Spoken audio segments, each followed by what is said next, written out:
What am I up to with credit cards? How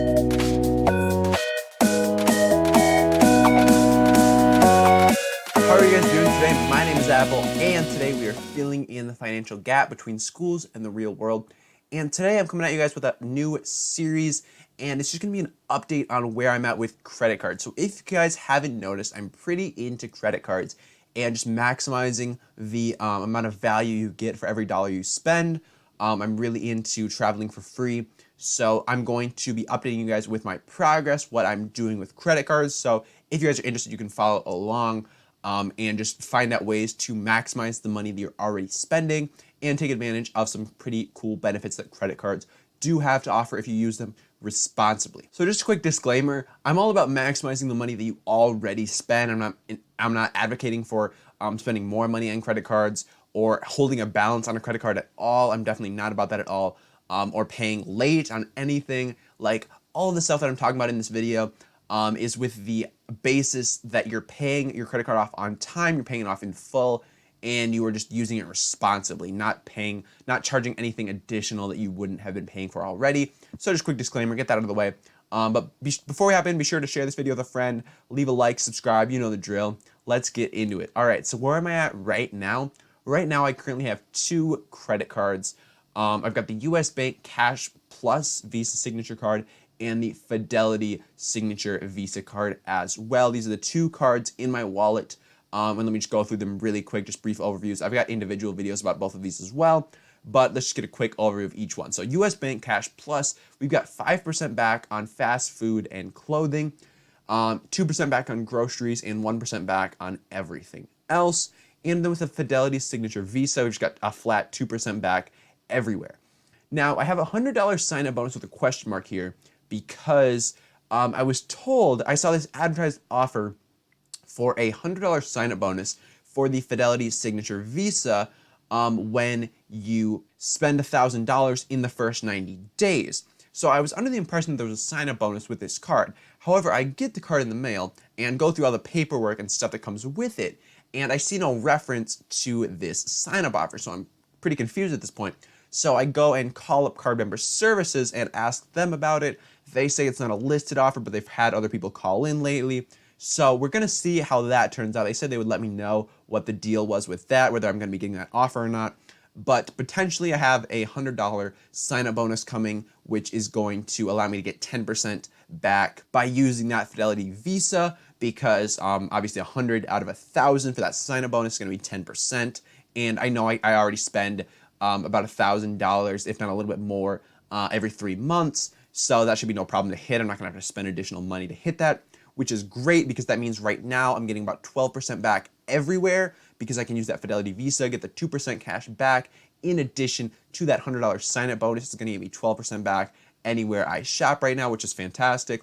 And then I can also get 5% back on fast food and clothing if that does fall through, if that sign-up bonus is not the real deal. If I sort of just, I don't know, I might have just made that up in my head. I could have sworn I saw it on a couple places online, but who knows. And why do I have 2 credit cards? Why do I have any credit cards? Well, like I said, I like maximizing the amount of money that I'm already spending. I figure if I'm already spending this money, why not get 10, 12%, possibly even 20% somewhere down the road back on the money that I'm already spending? Why not just get some money, cash back in my pocket, money for travel, whatnot? That's my philosophy here. Like, why not get this money back on money that I'm already spending? Also, it's boosting my credit score.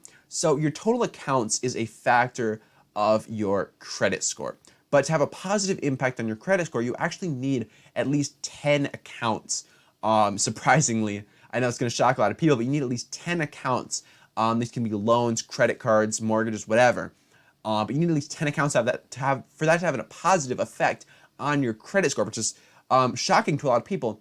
So that is why I'm currently moving up and gaining more credit cards. So now let's look at what I'm doing short term, what I'm thinking about doing in the near future. So I've got 3 cards on my radar. And in the near future, and these are the Chase Freedom Unlimited, the Chase Freedom, and the Chase Sapphire Reserve. So if you see a pattern here, I'm trying to get pretty into Chase cards for a couple reasons, but the main one is the 524 rule, and I can make a whole video on that. But essentially, if you've gotten 5 new credit cards in the last 24 months, Chase is going to automatically reject you for a whole slew of their credit cards. So you got to kind of get in with Chase early on in the game before you have a bunch of new credit cards. So that's what I'm trying to do now, is get these 3 before I go over that 524 rule. All right, so let's go through each one of these individually, just a quick overview. I can make individual videos on these as well. If that's something you're interested in, let me know in the comments below. But the Chase Freedom Unlimited is just, like it says, Freedom Unlimited, so you get 1.5% back everywhere. And this isn't just cash back, these are ultimate reward points. So with all 3 of these cards, you're not just getting straight cash back like you are with the Cash Plus, the US Bank card, and the Fidelity card. With those 2 cards, you're getting straight cash back, statement credits, whatever.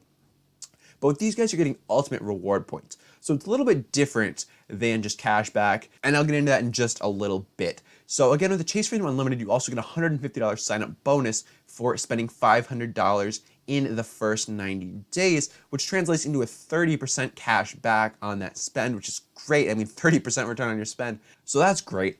But why would I want a 1.5% cash back card if I already have the Fidelity that's giving me 2%? So it comes back to those ultimate reward points that we talked about.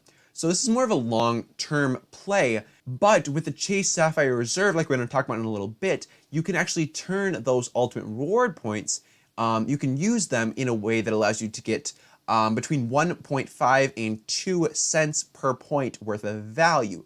So that turns that 1.5% of points into 2.25 to 3% of cash back, which is significantly better than the 2% you get from the Fidelity. And this is also the case with the Chase Freedom cards. With a Freedom card, it's sort of like the Cash Plus in that there are 5% categories that you get every single quarter.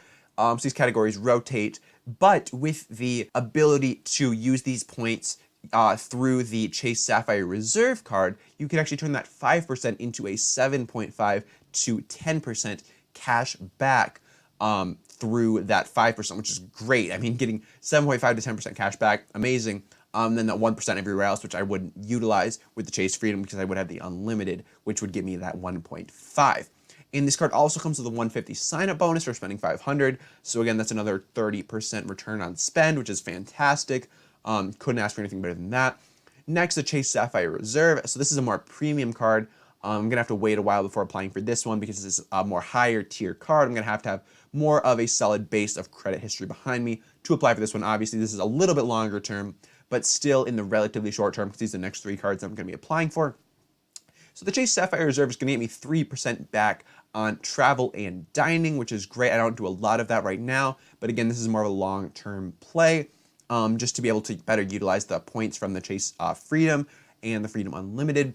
And again, there's a $500 sign-up bonus with this one, but you do actually have to have a much higher spend in that first 90 days. It's gonna have to be $4,000, which again, I don't hit that right now. Maybe if I have a big purchase coming up, I could time that out with this card, but again, that's another reason why I'm waiting. I'm gonna have to wait on this card, not just because of my credit history, but also because I want to be able to hit that minimum spend and get that $500 sign-up bonus without having to buy like a couple $1,000s worth of gift cards, because that's just not like a good idea. I don't want to do that. So I'm gonna have to wait a little bit for that card. All right. So those are my 3 next moves that I see with my credit. Be sure to let me know in the comments below what you think of these cards, if you have any of these cards, if you have any opinions on these cards, for sure. And then long term, what's the vision? What am I looking at here? I'm looking at least 8 to 10 cards by the time I graduate, because again, you need at least 10 lines of credit to have a positive impact on your credit score as a whole. So some of the ones I'm thinking about in here, just the Discover 8 card, Delta Sky Miles, the Uber card looks pretty sweet, and the American Express Everyday card. These ones are some of the ones that I'm looking at. I've got a whole list of cards that I'm considering in the near future. But yeah, I'm thinking 8 to 10 cards by the time I graduate should be reasonable. Spacing them out quite a bit, probably about 6 months between each card, maybe a little shorter. I don't know. We'll feel it out. I'll keep you guys updated. But yeah, I'm going to keep you guys updated. I'm going to share my ideas for building credit and maximizing your spend along the way.